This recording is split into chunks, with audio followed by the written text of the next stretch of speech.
Hello, the United States income tax return and estates trust. Unfortunately, a time will come when somebody dies. For tax purposes, this can be a very trying and confusing time. For a majority of Americans, their estates are small and less than $5,450,000. If the estate of a person is less than $5,450,000, in most cases there will be no taxes due. Usually the calculation is based on the fair market value of the assets on the date of death or 6 months thereafter. Normally, the personal representative will have an inventory of the decedent's assets shortly after death.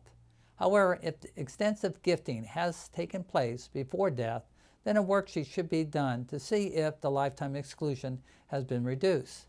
If a sizable amount of gifting has taken place beyond the normal annual exclusion for gifting, a portion of the estate may be subject to a tax. The estates larger than $5,450,000, Form 706 is normally used and must be filed within 9 months after death.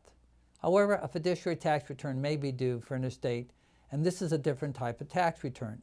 The tax form used for this report is called 1041 Fiduciary Tax Return.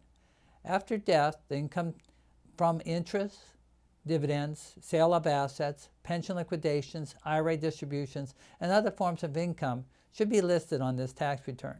The related expenses from administration of this estate are offset against this income.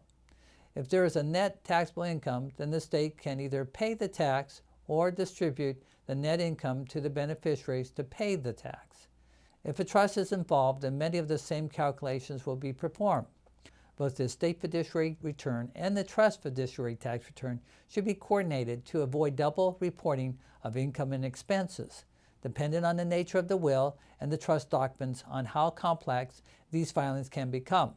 The final 1040 for an individual should be filed in the year in which the death occurred. If income exceeds the requirements set by the Internal Revenue Service, I usually recommend filing a return in order to start the statute of limitations and to make sure that the Internal Revenue Service does not send out inquiries several years later. A copy of the death certificate is usually recommended to be sent with the final tax return. The final tax return should show all the income received up to the point of death. Please consult your local CPA for more information on this matter. If you are a client or a future client, please contact us at area code 727-733-1026.